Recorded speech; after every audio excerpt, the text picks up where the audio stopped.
Hello everyone, I am सिमरन त्यागी और आज हम इस वीडियो में पढ़ने वाले हैं जूलॉजी 5th सेमेस्टर की जो हमारी सेकंड बुक है उसी का एक टॉपिक है बेलेनोग्लोसस, जो फाइलम हेमिकोडेटा का हमारा एक जीव है। जूलॉजी 5th सेमेस्टर की जो हमारी फर्स्ट बुक है वो मैं चैनल पर कंप्लीट करा के डाल चुकी हूँ, तो आप लोग वहाँ से जाकर इसको कंप्लीट कर सकते हैं। और अब सेकेंड बुक स्टार्ट हो गई है जिसकी सिलेबस की वीडियो और 2 टॉपिक पहले मैं डाल चुकी हूँ। आगे भी आप अपनी बुक को कंप्लीट करने के लिए मेरे चैनल के साथ ज्वाइन हो सकते हैं। तो चलिए शुरू करते हैं अपना टॉपिक बेलेनोग्लोसस। बेलेनोग्लोसस जो होता है उसके बारे में हम थोड़ा सा बेसिक जान लेते हैं कि हैबिट एंड हैबिटाट क्या होता है उसका। बेलेनोग्लोसस जो होता है वो एक समुद्री नालवासी, यानी कि जो उसका शरीर होता है वो थोड़ा नालाकार होता है, ठीक है, अथवा बिल बनाकर रहने वाला एक हेमिकोडेट है।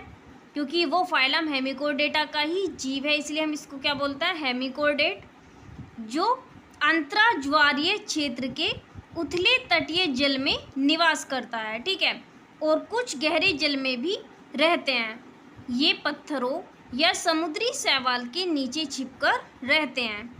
ये सुस्त होते हैं, ठीक है, ये क्या होता है, एकदम लेजी टाइप के, और बाह्य उद्दीपनों से कम प्रभावित होते हैं, ठीक है। जो यहाँ पर क्या होता है, एक्सटर्नल फैक्टर्स होते हैं उनसे बहुत कम इफेक्ट पड़ता है इन लोगों पर, ठीक है। और इनके शरीर में जो इनका सुंड यानी कि प्रोबोसिस होता है, अभी आपका इसको मैं डायग्राम दिखाने वाली हूँ। इनका जो पूरा ऊपर जो इनका शरीर का भाग होता है हम उसको बोलते हैं प्रोबोसिस, सर्वाधिक प्रभावी व सक्रिय भाग होता है। डाइटम सूक्ष्म जीव, प्रोटोजोन्स व कार्बनिक जो हमारे अपरद हैं इनका आहार होते हैं। और इसके बाद देख लेते हैं हम इसकी सिस्टेमेटिक पोजीशन, जो कि एग्जाम में हमें लिखनी बहुत ज़रूरी होती है। सो किंगडम होता है इसका हमारा एनिमेलिया, फाइलम होता है हेमिकोडेटा, क्लास होती है एंट्रेपन्यूस्टा, फैमिली होती है इसकी फाइकोराइडी, और उसके बाद जीनस होता है हमारा बेलेनोग्लोसस। बेलेनोग्लोसस की अब हमें मॉर्फोलॉजी पढ़ना है, ठीक है, तो इसकी एक्सटर्नल मॉर्फोलॉजी देख लेते हैं। बेलेनोग्लोसस की बाह्य आकारिकी जो है वो अग्र प्रकार है। आकृति, परिमाप एवं रंजन, यानी कि shape, size and colouration. Balanoglossus का जो शरीर होता है वो कोमल, लंबा, ठीक है, कृमि जैसा और बेलनाकार होता है।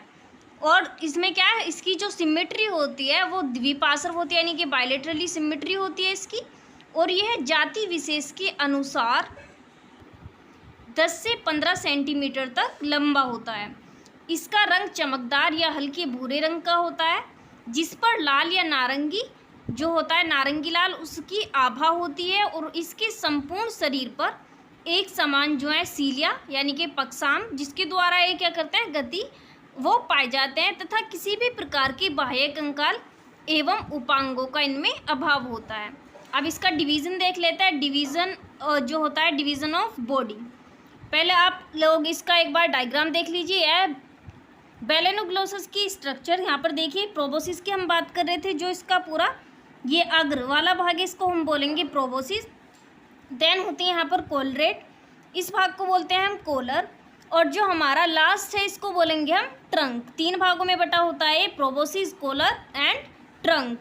और इसमें सारा इसका जो हमारा ट्रंक होती है इसमें ब्रांचियल रीजन आ जाएगा, ठीक है। और उसके बाद गिल पोर्स आ जाएंगे, यहाँ पर आपको दिख रहे होंगे, जो कि डोर्सली कर्व्ड है, और इसमें विंग्स पाए जाते हैं। एंड मिड डोर्सल जो रिज होता है, यानी कि यहाँ पर वो पाया जाता है। हिपेटिक सीका जो होता है वो भी, और हिपेटिक रीजन भी। उसके बाद ये हमारा होता है post hepatic region, and then anus, यानी कि एक्सक्रीटरी ऑर्गन्स इसमें पाया जाता है।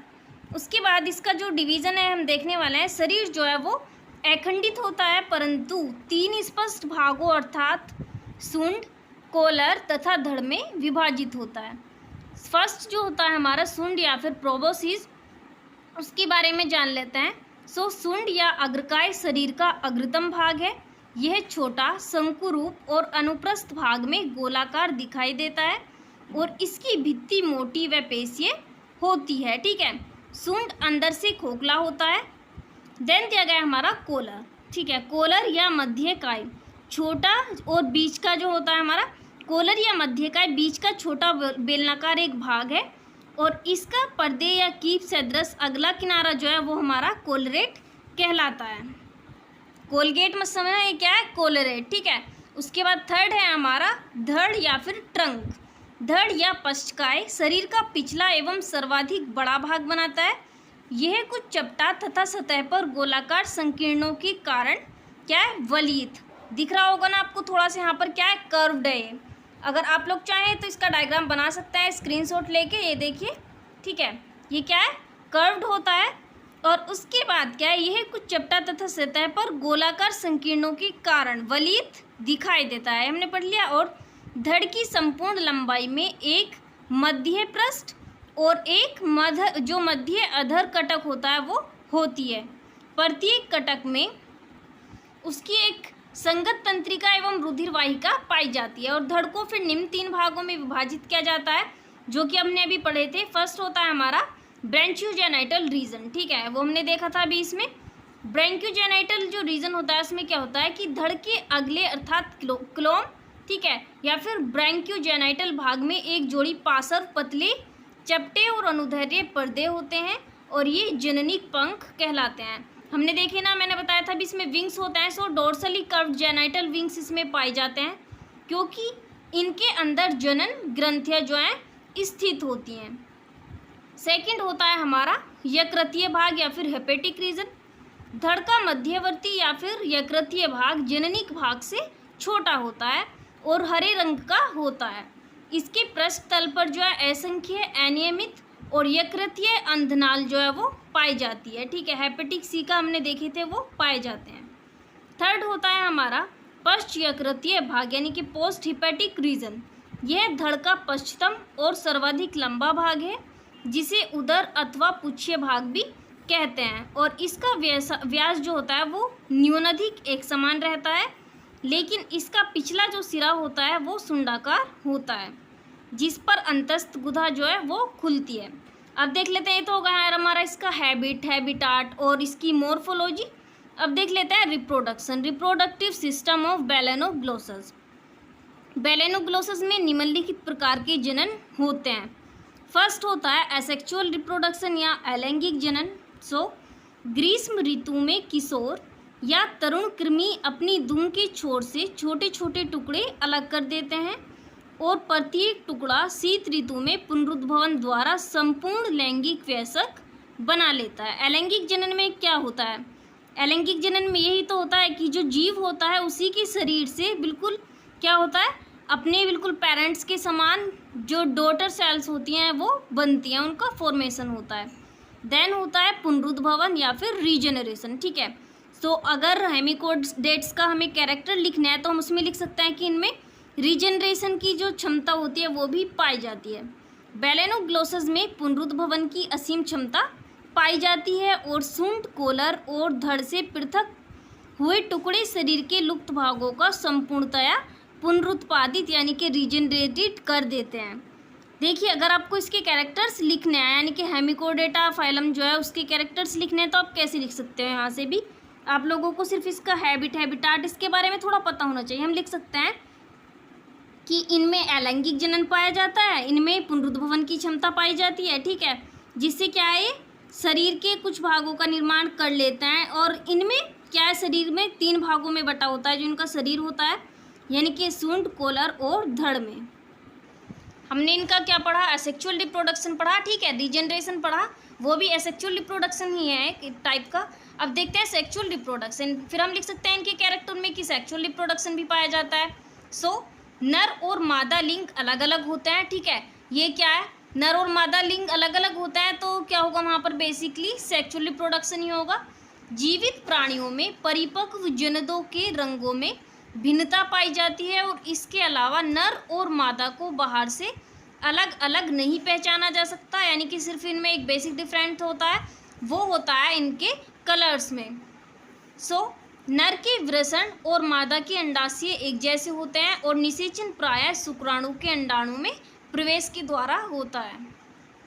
देन देखते हैं इसका development of Balanoglossus up to larva, ठीक है, यानी कि कैसे बैलेनोग्लोसस के लार्वा का विकास होता है, या फिर लार्वा से बैलेनोग्लोसस कैसे बनता है। बैलेनोग्लोसस के लार्वा का विकास। बैलेनोग्लोसस में निषेचन क्रिया जो होती है वो जल में होती है। पहले मादा अपने अंडों को गुच्छों के रूप में देती है और फिर नर अपने बिल में शुक्राणु छोड़ता है और निषेचन जो है वो खुले जल में होता है। ठीक है, पहले पढ़ लेते हैं हम प्री लार्वल डेवलपमेंट। जो आप लोगों को इसका डायग्राम है वो थ्योरी से समझ आ जाएगा अच्छे से, इसलिए आप लोग इसको कर लेना। सो विदलन यानी कि क्लेवेज होता है। युग्मनज में विदलन से ब्लास्टोमियर्स का एक गोला बनता है। इसको हम क्या बोलते हैं? इसको बोलते हैं मोरूला। ठीक है, डायग्राम की सहायता इसको चलो समझ लेते हैं। ये देखिए आप लोग इसका डायग्राम क्या होता है। जैसे युग्मनज में विदलन होगा तो ब्लास्टोमियर्स का एक गोला बनेगा। ठीक है, और जब इनका पूरा एक पुनर्गठन होगा तो हमारा यहाँ पर इसको हम बोल सकते हैं कोइलोब्लास्टूला, क्योंकि बहुत सारे जो ब्लास्टो कोइल हैं वो इसमें जुड़े हैं। और यहाँ पर ये ब्लास्टोपोर आप लोगों को यहाँ पर दिख रहा होगा, है ना।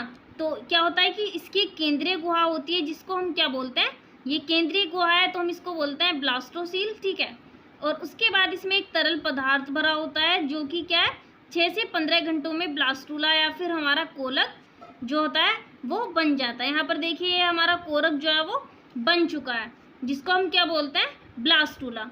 उसके बाद इनका क्या है गैस्ट्रुलर डेवलपमेंट होता है।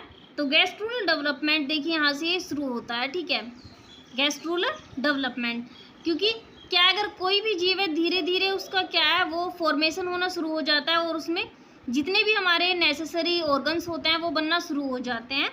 तो गैस्ट्रुला जो होता है वो अग्रपश्च अक्ष में लंबाई में बढ़ने लगता है। ये देखिए आपको यहाँ पर दिख रहा होगा वो लंबाई में बढ़ने लगता है। और इसके बाद क्या होता है कि जैसे वो लंबाई में बढ़ता है तो आद्यांत्र का अग्रसिरा जो होता है अब एक प्रगुह आशय की भांति संकुचित हो जाता है। ठीक है, वो क्या है सिकुड़ जाता है जो आद्यांत्र होती है। आद्यांत्र यानी कि इंटेस्टाइन।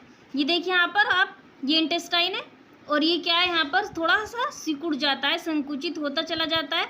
और उसके बाद जो हमारा लास्ट में बनता है, ये देखिए लास्ट में हमारी जो हमारा बेलेनोग्लोसस होता है वो पूरा डेवलप हो जाता है। तो ये था हमारा डेवलपमेंट ऑफ बेलेनोग्लोसस। आप लोग इसका भी डायग्राम बना सकते हैं।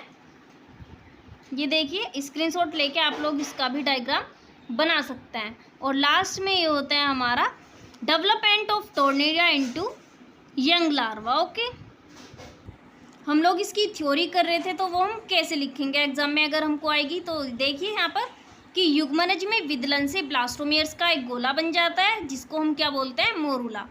और बाद में मोरूला के ब्लास्टोमियर्स का पुनर्गठन होता है जिससे भ्रूण की एक इकहरी परत के खोखले गोलाकार यानी कि गुह्य कुरक में जो है वो बदल जाता है।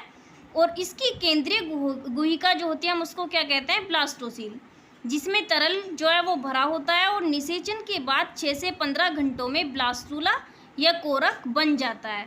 ब्लास्टूला में अब एक अंतर्वलन बनने लगता है जो कि धीरे धीरे गहरा होकर आद्यांत्र की रचना करने लगता है। ठीक है, और आद्यांत्र कोरक रंध्र द्वारा बाहर खुलता है यानी ब्लास्टोपोर द्वारा बाहर खुलता है, परंतु यह शीघ्र ही बंद हो जाती है।